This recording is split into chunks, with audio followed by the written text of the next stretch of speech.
오늘 말씀 신명기 8장 1절로 3절 그리고 14절로 16절의 말씀으로 광야에서 인도하시는 하나님, 광야에서 인도하시는 하나님의 말씀의 제목으로 비차간의 말씀을 나눌 때에 큰 은혜가 임하기를 축원합니다.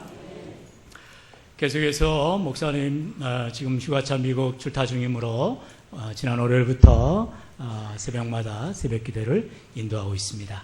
특별히 우리가 묵상하는 새벽기도의 말씀은 우리 날마다 솟는 샘물이란 그 제자훈련 교재를 참고하고 있지요. 그래서 그 텍스트가 출애굽기 14장을 지금 묵상하는 중에 있습니다. 날마다 말씀을 묵상하면서 참으로 하나님께서 왜 이스라엘 백성들을 출애굽하게 하셨는가, 그리고 그 출애굽하게 한 이스라엘 백성을 다른 길이 아닌 광야길로 인도하셨는가를 깊이 묵상하는 중에 있습니다. 오늘 새벽에는 출애굽기의 하이라이트를 할 수 있는 이스라엘 백성들이 이제 홍해 앞에서, 앞에는 바다가 놓여있고 뒤에는 애국 군대가 쫓아오는 정말 절대절명의 순간에서 하나님께서 그 애국 군대를 멸하시는 놀라운 상황을 우리가 살펴보았습니다. 그러면서 오늘 이 본문 말씀을 통해서 우리의 인생 또한 이스라엘 백성들의 그 출애굽한 여정과도 같은 광야의 인생길임을 우리가 알고 이 광야길에서 인도하시는 하나님을 우리가 만나고 그 하나님을 체험하고 또 하나님의 은혜가 가득하기를 주의 이름으로 축복합니다. 아멘. 먼저 우리 하나님께서 왜 이스라엘 백성들을 출애굽하게 하시고 광야로 인도하시느냐, 그것은 우리 본문 1절로 3절의 말씀을 우리가 읽어보면 됩니다. 우리 다 같이 한번 1절로 3절까지 읽겠습니다. 시작. 내가 오늘 명하는 모든 명령을 너희는 지켜 행하라. 그리하면 너희가 살고 번성하고 여호와께서 너희의 조상들에게 맹세하신 땅에 들어가서 그것을 차지하리라. 내 하나님 여호와께서 이 40년 동안에 내게 광야길을 걷게 하신 것을 기억하라. 이는 너를 낮추시며 너를 시험하사 내 마음이 어떠한지 그 명령을 지키는지 지키지 않는지 알려 하심이라. 너를 낮추시며 너를 줄이게 하시며 또 너도 알지 못하며 내 조상들도 알지 못하던 만나를 내게 먹이신 것은 사람이 떡으로만 사는 것이 아니요 여호와의 입에서 나오는 모든 말씀으로 사는 줄을 내가 알게 하려 하심이니라. 아멘. 말씀해 보면 2절에 내 하나님 여호와께서 이 40년 동안에 내게 광야길을 걷게 하신 것을 뭐 하라고요? 기억하라는 것입니다.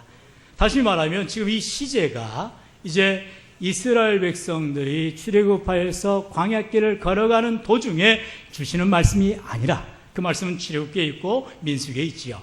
지금 이 신명기 말씀, 특별히 8장에 나오는 이 말씀은 이제 모세가 이스라엘 백성들이 40여 년 동안 그 광야의 인생 가운데서 때로는 물이 없고 때로는 먹을 것이 없고 때로는 원수 앞에 진을 치고 있는 그런 상황에서 하나님의 말씀을 기억하고 하나님께서 우리를 왜 이 광야길에서 인도하시고 또 우리에게 함께해 주시느냐, 그것을 상기시키는 이 말씀인 것입니다.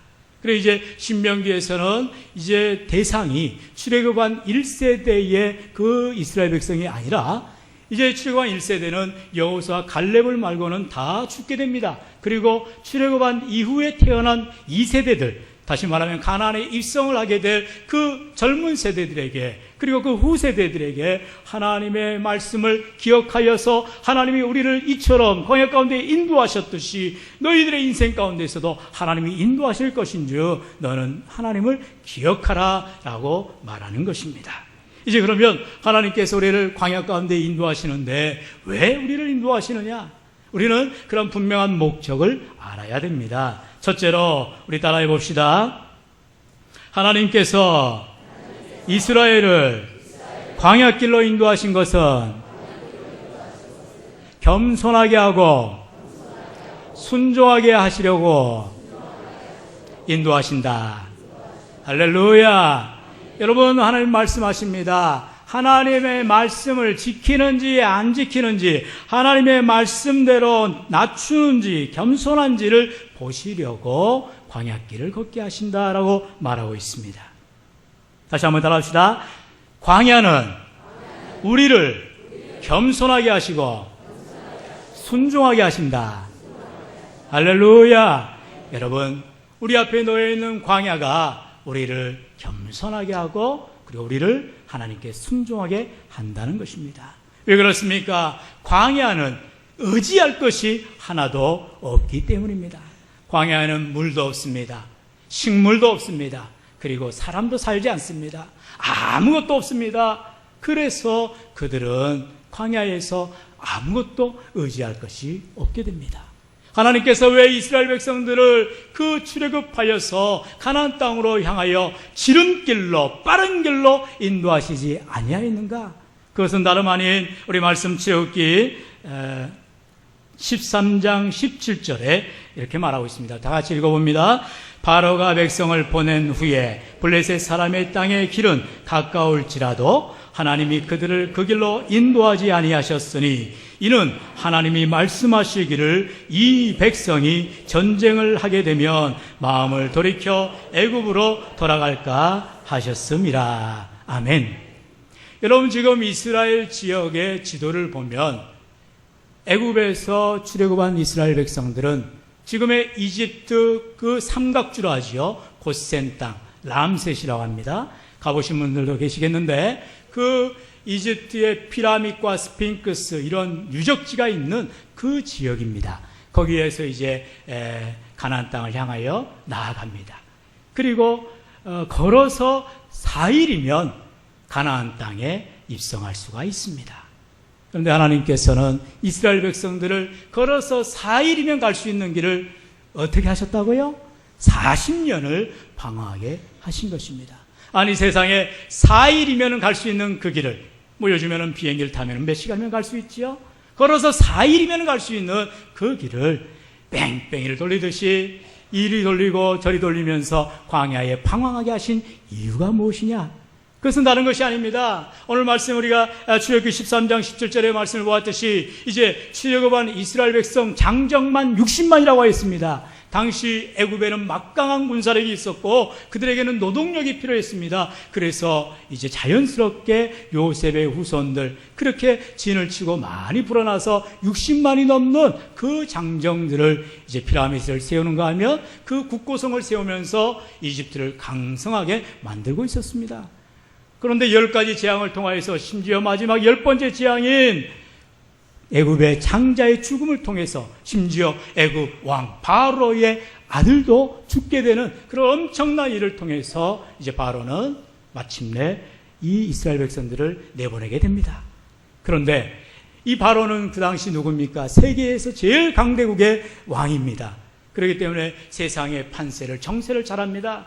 이제 이 60만 명이 되는 이스라엘 이 백성들이 어디로 갈 것인가를 뻔히 알고 있었습니다. 그들은 람셋에서 출발하여서 이제 그 해안가를 통해서 블레셋을 지나 그 당시에 도시국가를 형성한 5국가 5성읍들을 지나야만 가나안을 향하여 갈 수 있는 것을 알았습니다. 절대로 사막으로 광야로는 갈 수가 없다니까요. 거기는 사람도 살 수 없고 거기는 물도 없고 거기에는 아무런 식물도 없기 때문에 단 하루도 그들은 살아나갈 수 있는 길이 없었기 때문입니다. 그런데 하나님께서 그 지름길로 그 빠른 길로 이스라엘 백성들을 인도하시지 않았다라는 것입니다. 왜요? 만약에 그렇게 빠른 길로 가게 되면 이스라엘 백성들은 갑자기 나왔기 때문에 그들에게는 무기도 없습니다. 그들에게는 제대로 된 군사도 없습니다. 그저 이스라엘 백성들이 허겁지겁 뛰쳐나가듯이 출애굽을 했던 것입니다. 그렇기 때문에 그 철병거를 든 블레셋 군사들 앞에서 그들은 다 쫄딱 망하게 돼 있어요. 그리고 그 가운데서는 이제 반란이 일어날 수 있지요. 지도자인 모세를 반대해서 야, 이제 우리 다시 애굽으로 돌아가자. 우리가 이렇게 한마디로 고생할 이유가 뭐가 있느냐. 우리는 여기서 굶어 죽겠다. 다시 애굽으로 돌아가서 편안하게 종살이 하면서 고기도 먹고 편안하게 음식도 먹고 우리가 잘 먹고 잘 살자. 이런 사람들이 나올 것이 뻔하다는 것입니다. 그래 하나님께서는 이스라엘 백성들을 그 편한 길, 그 빠른 길, 그 지름길을 뒤로 하고 이제 반대로 어려운 길로 광야의 길로 험난한 길로 인도하시다는 것입니다. 그리고 결국 그들이 처음 만난 곳은 홍해입니다. 그 넓은 바다 앞에서 그들은 나아갈 수도 없고 뒤에는 바로의 그 마병들 그리고 병거든 자들이 이제 무수한 자들이 쫓아오고 있는 것입니다. 그야말로 전후 좌우 사방이 다 막히는 것입니다. 아무런 길이 없습니다. 그 가운데서도 하나님께서는 모세를 통하여서 바다를 가르시고 육지와 같이 건너게 하시고 할렐루야! 여러분, 이 말씀이 출애굽기 14장에 나오는데요. 저는요, 이 말씀을 읽을 때마다 얼마나 하나님의 드라마틱한 이런 놀라운 역사가 일어나는지를 깨닫게 됩니다. 여러분 꼭 말씀을 그대로 받으시고 믿으시고 아이고 무슨 하나님께서 그런 바다를 가르칠 수가 있어요. 그것은 이미 하나님을 무시하고 하나님을 믿지 않는 처사입니다. 하나님은 할 수 없는 것을 하게 하시고 안 되는 것을 되게 하시고 무에서 유를 창조하시는 능력이 하나님 줄 믿습니다. 그렇기 때문에 이스라엘 백성들이 아무리 광야라 할지라도 아무리 먹을 것이 없고 살 소망이 없다 할지라도 하나님만 의지하면 그들이 겸손히 하나님께 순종하면 살 길이 열려지는 것입니다. 동일하되고 우리의 인생도 마찬가지입니다. 우리가 예수를 믿노라면서도 때로는 세상을 향하여서 우리가 여러 가지 방법을 구합니다. 그리고 살 궁리를 합니다. 그런데요, 그 모든 것을 통해서 내가 수고한다 한들 그 많은 수확이 열매가 소득이 없을 때도 있는 것입니다. 지금은 우리나라뿐만 아니라 전 세계가 경제적인 혼란과 그리고 여러 가지 공황이 그리고 여러 가지 어려움이 몰려오고 있습니다. 얼마나 어려운 일들이 많습니까? 우리가 정치, 경제, 사회를 이 강단에서 다 말하지 않더라도 우리는 너무나 절박한 상황을 하루하루 허덕이며 살아가고 있습니다. 심지어 우리의 청년들이 지금 34만 명이 이제 소망이 없이 대학을 졸업하고 또 어떻게 돼야 될지 인생의 진로를 고민하고 있는 가운데 있다고 합니다. 여러분, 그러는 가운데 우리의 인생길이 똑같은 오늘 하나님의 말씀처럼 광야와 같은 인생이지만 하나님은 우리를 이 광야로 인도하시고 또 우리를 보듬어 주시고 안아주시고 반드시 가나안으로 인도해 주시는 줄로 믿습니다. 여러분, 그러므로 이제 우리 하나님께서는 광야 인생길에서 우리를 겸손하게 낮추시고 우리를 하나님께 온전히 순종하도록 훈련하신다는 이 귀한 사실을 우리가 꼭 깨달아야 할 줄로 믿습니다. 잠언 17장 3절에 보면은 도가니는 은을, 품물은 금을 단련하거니와 여호와는 마음을 연단하시니라. 할렐루야. 여러분, 은이 99% 은은 순은이 아닙니다. 100% 불순물을 제거하기 위해서는 그러한 도가니가 이제 재련을 해야 됩니다. 그리고 금도 마찬가지입니다. 100% 순금이 되기 위해서는 풀물어 갖다가 엄청난 뜨거운 물로 용광로처럼 그렇게 녹여야 되는 것입니다. 그럴 때 비로소 순금이 나오게 됩니다. 하나님께서는 우리 인생 가운데 때로는 원망과 또 절망과 낙심 가운데 우리의 광야 가운데 있을 때에 우리를 훈련하신다는 것입니다. 우리를 연단하신다는 것입니다. 다시 말씀드리면 우리를 하나님 말씀을 지키는지 지키지 않는지 시험하시는 것입니다. 그래서 우리는 이러한 인생의 광야 가운데서 하나님의 도가니와 같은 하나님의 풀무와 같은 이러한 영광과 같은 연단과 훈련 속에서 우리가 정금같이 믿음으로 새롭게 되어지기를 간절히 소망합니다. 어떻게 할 때요? 우리가 겸손히 낮아질 때 그리고 하나님의 말씀에 온전히 순종할 때 가능하다라는 것입니다. 2절의 말씀처럼 하나님께서는 너로 광야의 길을 걷게 하신 것을 기억하라라고 말씀하고 있는 것입니다. 왜 우리가 이 광야길을 걸어가느냐? 하나님이 왜 우리를 광야길 가운데 인도하시느냐? 그 이유를 알으라는 것입니다. 우리 신약성경 사도행전 7장에 들어가 보면 스데반이 이제 구약의 설교를 합니다. 그러면서 이 모세의 인도를 받는 이스라엘 백성의 시대를 지금 무엇라고 말을 하느냐? 우리 사도행전 7장 38절 우리 말씀 상반절만 읽겠습니다. 시작. 시내산에서 말하던 그 천사와 우리 조상들과 함께 광야 교회에 있었고. 할렐루야. 스데반이 지금 이스라엘 백성들이 광야 가운데서 생활한 것이 뭐라고 말합니까? 광야 교회에 있었고 라고 말합니다. 다시 말하면 광야 생활은 교회 생활이라는 것입니다. 여러분, 우리가 하나님께서 우리를 죄와 사망에서 깨뜨려 주시고 예수 십자가의 보혈을 믿는 자들마다 우리는 더 이상 죄의 자녀가 아니고 우리는 절망받은 죄악의 품은 그런 자가 아니라 하나님의 자녀로 우리를 택하시고 우리가 자녀된 권세를 얻게 된 줄로 믿습니다. 요한복음 1장 10절에 그랬어요. 영접하는 자, 곧 그 이름을 믿는 자들에게는 하나님의 자녀되는 권세를 주셨노라 그랬습니다. 우리는 이와 같이 예수 그리스도를 내 마음의 주인으로 영접하고 그리고 하나님을 믿기 때문에 우리는 하나님의 자녀가 된 것입니다. 그런데 문제는 무엇이에요?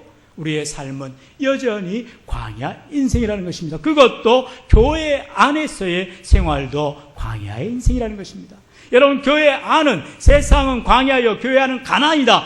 이게 아닙니다. 여러분, 이건 이분법적인 사고방식이에요. 절대로 그럴 수가 없습니다. 우리는 교회 안에서도 세상 가운데서도 늘 광야 인생을 살아가게 돼 있어요. 그래서 세상에서 악을, 세상에서 죄를 범한 것이 교회 안에서도 일어날 수 있다는 것입니다. 교회라고 해서 다 착하고 교회라 해서 다 선한 사람만 모인 것이 아닙니다. 오히려 우리는 교회 안에서 실망하고 교회 안에서 원망하고 교회 안에서 시기할 때도 있습니다. 그러나 바로 이 광야와 같은 교회라는 것을 기억하는 자들, 그래 이 교회 생활하면서 우리의 신앙을 다시 한번 훈련하고 하나님 말씀대로 우리가 겸손히 낮아져서 하나님 말씀에 순종하는 자들에게는 하나님께서 놀라운 복을 부어주시는 줄로 믿습니다. 여러분, 그렇습니다. 우리가 이와 같이 교회 생활을 하면서도 절망할 수 있어요. 교회 생활을 하면서도 낙심할 수 있어요. 교회 생활을 하면서도 때때로 병들고 좌절하고 어떤 문제가 해결되지 않아서 우리가 낙심할 때가 있더라는 것입니다. 그러나 우리 하나님께서는 이 일을 통해서 우리가 더욱 연단되어지고 더욱 성숙되어지고 하나님의 백성들로 세워지기를 원하시는 것입니다. 여러분, 따라해 봅시다. 광야는 하나님의 훈련을 받는 곳이다. 광야는 하나님 나라를 미리 맛보는 곳이다. 할렐루야. 여러분, 교회가 우리는 신앙생활하는데 광야라고 있습니다. 이 광야 같은 교회 신앙생활을 하면서도 우리는 하나님 나라를 미리 맛보아야 되는 것입니다. 물론 우리가 천국 같은 삶을 살지만 천국은 아닙니다. 우리는 다 하나님 앞에 나아가야 우리가 천국에 들어가게 되지요. 그러나 여러분, 우리가 천국 가는 그 도상에, 바로 가나안을 향해 나아가는 그 도상에 있는 저와 여러분의 인생길이 광야길임을 우리가 깨달아서 우리의 신앙생활을 보다 더 하나님 뜻대로, 하나님 원하시는 대로 순종해야 한다는 것입니다. 그래서 우리 하나님은 결국 우리를 낮추시고 또 이렇게 우리를 겸손케 하시고 우리가 하나님 앞에 온전히 순종하게 하시는 그 이유는 또 무엇이냐? 우리 3절의 말씀, 우리 본문 3절의 말씀입니다. 다 같이 시작. 너를 낮추시며 너를 줄이게 하시며 또 너도 알지 못하며 내 조상들도 알지 못하던 만나를 내게 먹이신 것은 사람이 떡으로만 사는 것이 아니요 여호와의 입에서 나오는 모든 말씀으로 사는 줄을 내가 알게 하려 하심이라. 아멘. 여러분, 이 말씀을 보면 우리 예수님께서도 마태복음 4장에 동일한 말씀을 하셨어요. 어쩔 때요? 바로 예수님이 공생애를 시작하시기 전 바로 성령에 끌려서 어디에 나가셨어요? 광야로 나가셨어요. 잘 아시네요. 마태복음 4장 1절에 보면 예수님께서 이제 성령에 끌려 광야에서 몇 일 동안? 40일 동안 시험을 받으셨더라. 예수님도 광야를 거쳐야 했던 것입니다. 예수님도 광야 같은 신앙생활을 하셨습니다. 그리고 결국에는 승리하신 것입니다. 마귀의 3가지 시험을 승리하십니다. 무엇으로요? 말씀으로 승리하신 것입니다. 마지막에 마귀가, 원수 마귀가 예수님에게 세상의 모든 영광을 보여주면서 내게 절만해라. 그럼 내가 이것을 다 네게 주겠다 할 때 예수님이 바로 이 신명기 8장 3절의 말씀을 인용하시는 것입니다. 사람이 떡으로만 살 것이 아니요 살아계신 하나님의 말씀, 모든 말씀으로 살 것이니라. 할렐루야. 여러분, 우리가 신앙생활하는 면에서 우리가 무엇을 가지고 살 것이냐? 여러분, 무엇까지 살아야 한다고요? 말씀으로 살아야 한다고. 여러분, 세상살이 하면서 직장 필요합니다. 능력 필요합니다. 건강 필요합니다. 그러나 그 모든 것은 하나님의 말씀보다 우선해서는 안 될 줄로 믿습니다. 여러분, 사람이 떡으로만 살 것이 아니요 오직 하나님의 모든 말씀으로 살 것이니라. 우리에게 당하는 모든 시험, 우리에게 당하는 모든 환난, 우리에게 당하는 모든 문제들 앞에 예수님처럼 우리는 이 말씀을 담대히 선포하고 그 말씀대로 순종하며 살아야 할 줄로 믿습니다. 여러분, 다시 한번 따라합시다. 광야에서 우리를 인도하시는 하나님은 우리를 겸손하게 하시며 우리를 순종하게 하시고 하나님의 모든 말씀으로 살게 하신다. 할렐루야. 좌우편하고 나눠서 얘기하시기 바랍니다. 복수 한번 해보세요.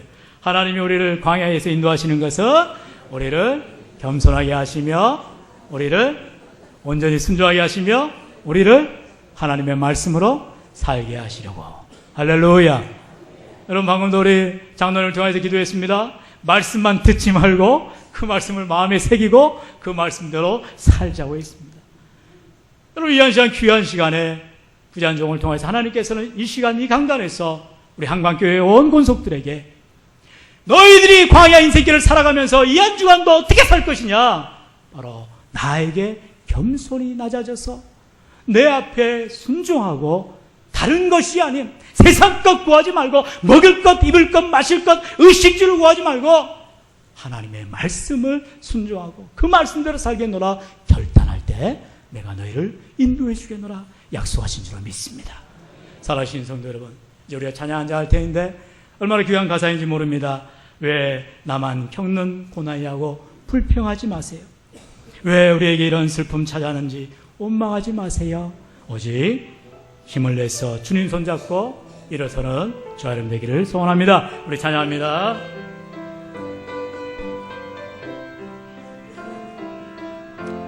왜 나만 겪는 고난이냐고 불평하지 마세요.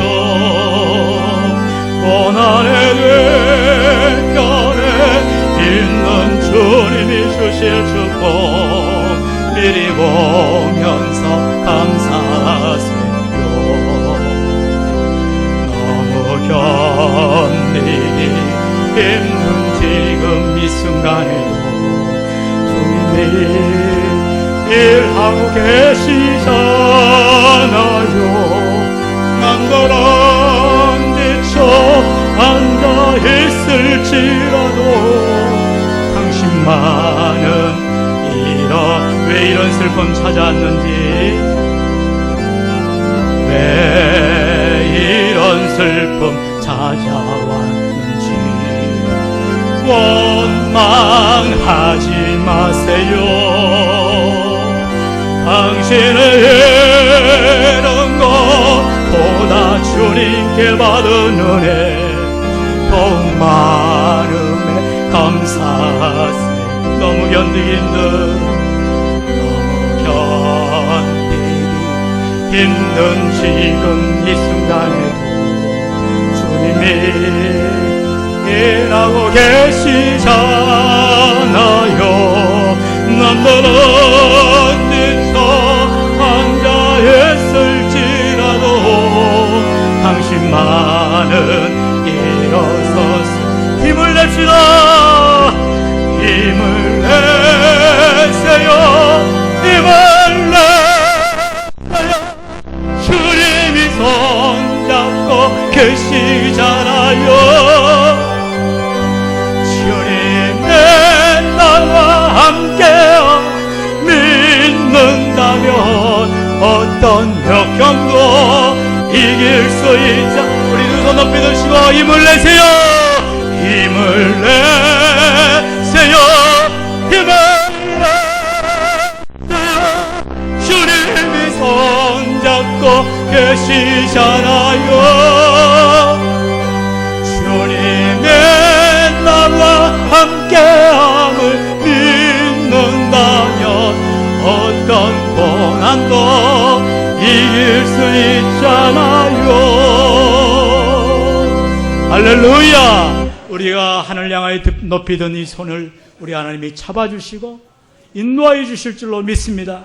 여러분, 광야 같은 이 세상에서 우리가 누구를 의지할 것입니까? 사람을 의지할 것 없습니다. 내 상사 의지할 것 없습니다. 내 가족 의지할 것 없습니다. 내 물질, 내 통장, 내 건강 의지할 것 없습니다. 오직 하나님 말씀, 어제도 오늘도 영원토록 변함없으신 하나님 말씀, 나를 사망 권세에서 깨뜨려 주신 그 말씀, 나를 만세전에 택하여 주시고 나를 하나님의 자녀 삼아 주시고 나를 영원한 나라 천국으로 인도하시는 그 영원하신 말씀이 오늘 저와 여러분을 살려주시고 인도하시고 천국길 가는 데까지 붙들어 주실 줄로 믿습니다. 여러분, 꼭 이 말씀 붙잡으시고 믿음으로 승리하시는 저와 여러분 되시기를 주의 이름으로 간절히 축원합니다. 우리 시간에 합심하여 기도합니다. 기도하실 때에 하나님, 참으로 우리 하나님